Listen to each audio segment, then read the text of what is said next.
Hello, this is Gloomy Sunday, and once again, I will be sharing spooky stories that will send shivers down your thorny spine. Without further ado, let's begin tonight's creepy, spooky, and sometimes outlandish array of tales. Sit back, relax, and enjoy. This is a story my mom told me, set in Argentina. One night, my uncle was returning home late from hunting.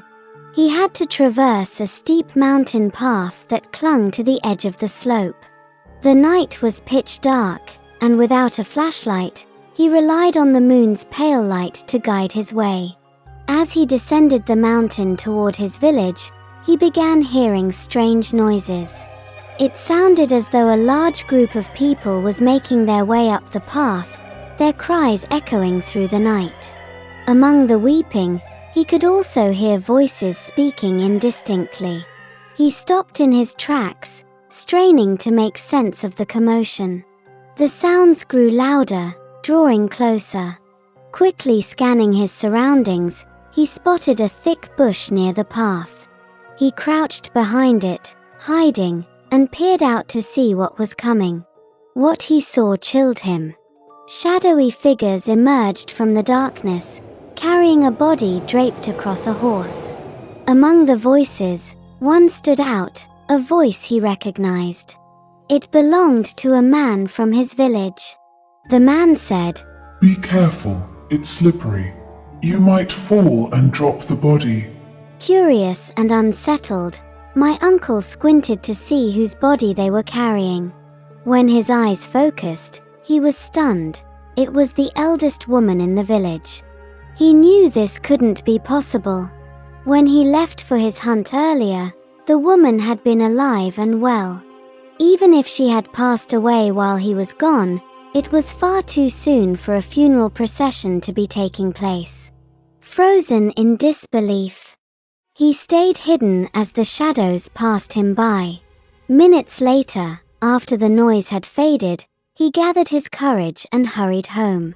The following day, he decided to visit the elderly woman, determined to prove to himself that what he had seen was just a trick of the mind. To his relief, she was still alive, sitting in her home as healthy as ever. My uncle left, reassured, and tried to push the eerie encounter out of his mind. A few days passed uneventfully. Then, as he was chopping wood outside his house, he heard the news. The old woman had passed away. When her funeral was held, the entire village came to pay their respects. She was well loved, and everyone helped with the arrangements. My uncle joined the group tasked with carrying her body to the graveyard high in the mountains. As the procession climbed the steep path, my uncle stayed near the back, ready to step in if any of the men needed a break. As they reached a certain point on the trail, a sense of déjà vu washed over him. He froze in place, realization dawning. The cries, the voices, the shuffling of feet, all of it mirrored the sounds he'd heard that night. Then, as if to confirm his fears, he heard the same voice again, the same words. "Be careful, it's slippery. You might fall and drop the body." It was the voice of his friend, just as it had been before. Stunned, my uncle looked around. The view of the trail, the crowd of mourners, and the steep drop, it was identical to the scene he had witnessed days earlier. That night, he had unknowingly glimpsed the future. He had seen the souls of the villagers traveling the same path they now walked in reality. From that day on, my uncle carried this story as a reminder of the mysteries that exist between life and death.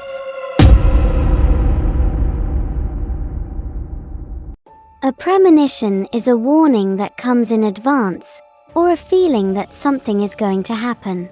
Like the synonym for boding, a premonition usually refers to something bad or harmful. Let's read the next story. In the beginning of December, I would start to see a very handsome man every time I drove on the highway or next to my parked car.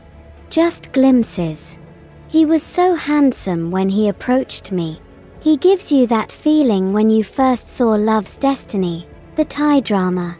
I began to fall for this man. Let's call him Hector. As he continued to take me on dates and treat me like I was worth the world, I began my new life with the man that gave me everything. Things began to change. It felt like we had been together for months and years, as a married couple. One day, a man in black clothes with a black face covering came to our house and asked if I was home. I stated, "Yes, I am the girl you are looking for. What business do you need with me?" He stated, I am Shi. I am the one who guides, protects, and heals the human world. I am the one tasked to take you home. Today, there are beautiful butterflies, flowers, and life where you come from. This place of death, poor, and scavenging world is not a home for you. He told me that you are a lady, a daughter, and a human that is not capable of living with a spirit, tiger, or dragon spirit, and you must come home before the dragon arrives. If you do not comply, I will tear down this home and force you to leave. I was so confused. This man I have been with is my husband. I stated, "Sorry. You have the wrong person. The man I am with is my husband and my lover.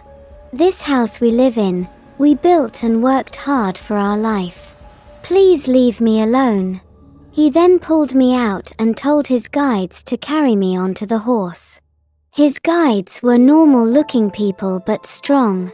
He then chanted a spell to hide us from the trail and began to take off. My head began to hurt and spin like I was drunk trying to sleep. My husband came home and began to chase us. Soon he followed us but was in his dragon form. He was covered in clouds or this thick fog. I was not able to see him clearly.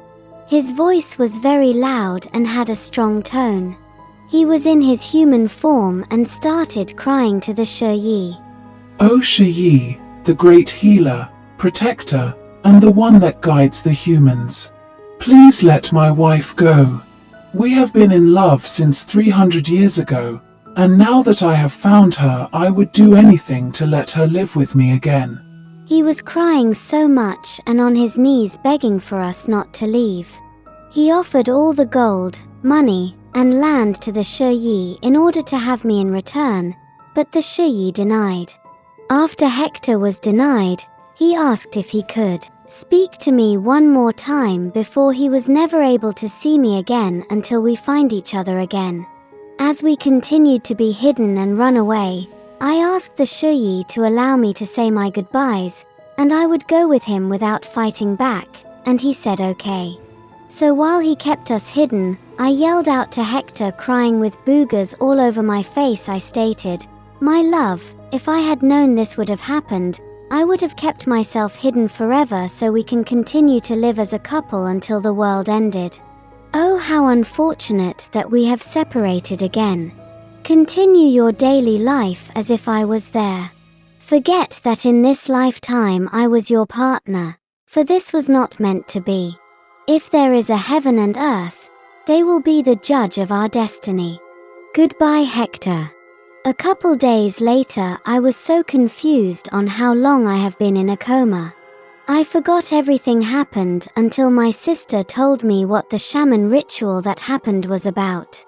To this day, I have not felt anything so surreal in my life. I continued my daily life and have found purpose in my life with a family of my own.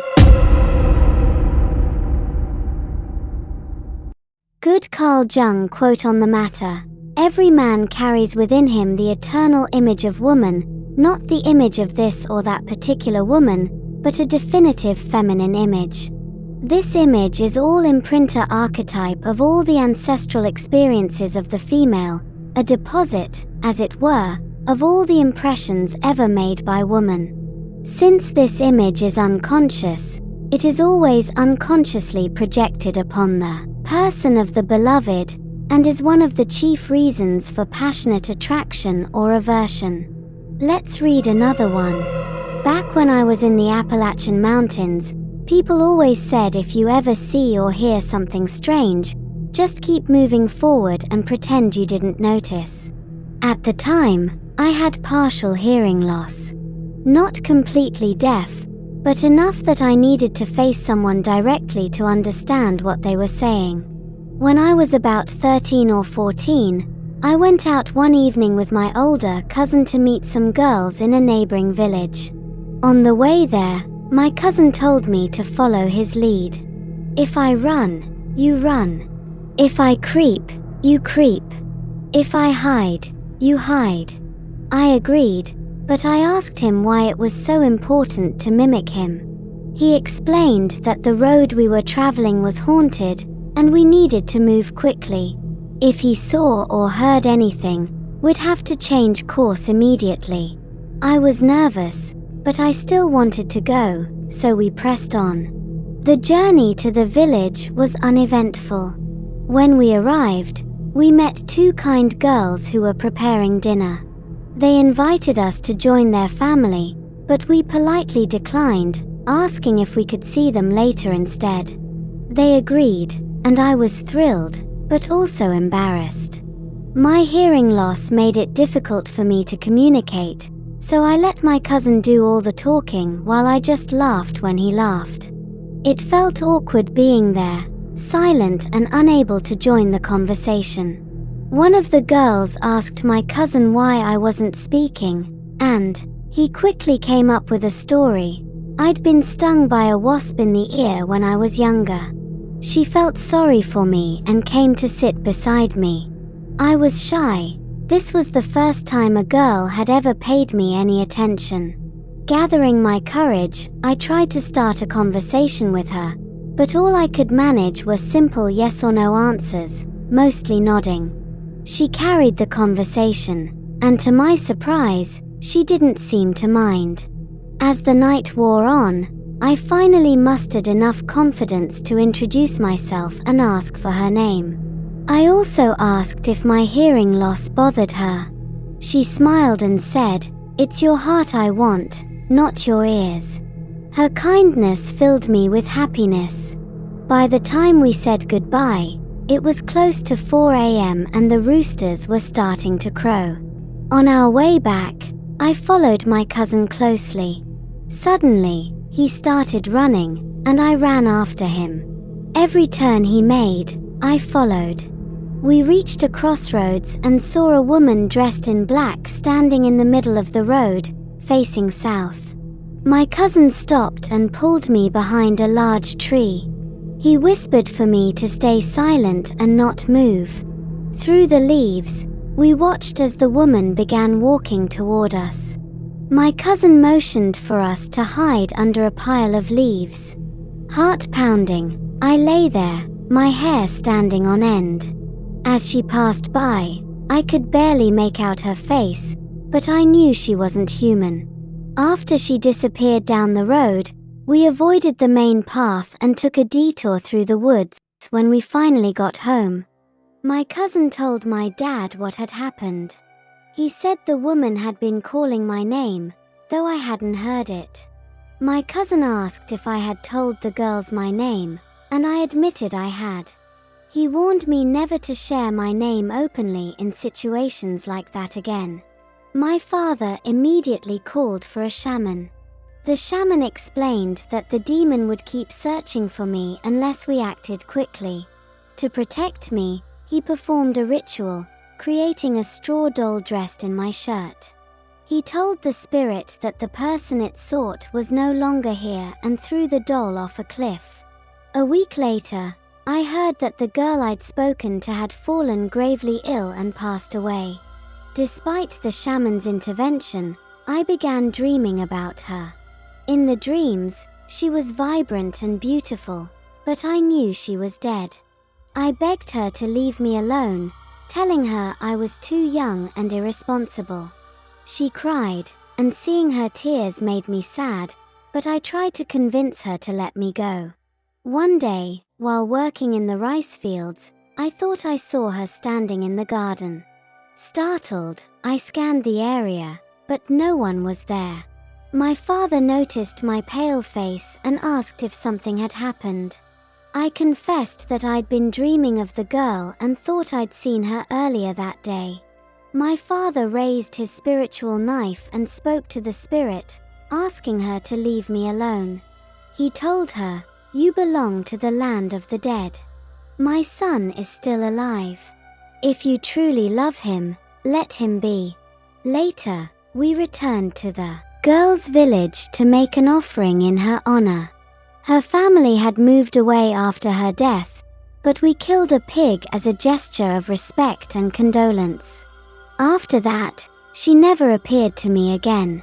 In 1986, we immigrated to the UK. Here, I discovered my hearing loss had been due to a severe ear infection. With a cochlear implant, my hearing was restored. Sometimes, I wonder if my partial deafness saved my life that night. If I'd heard that woman calling my name, would I have met the same fate as the girl I liked? Perhaps my hearing loss was a blessing in disguise. Having a handicap can be a struggle, but sometimes it can be a blessing, like what happened in this story. Thank goodness nothing bad happened to him. I hope you enjoyed our spooky and strange stories. Join us next time for more. Take care and boo-bye.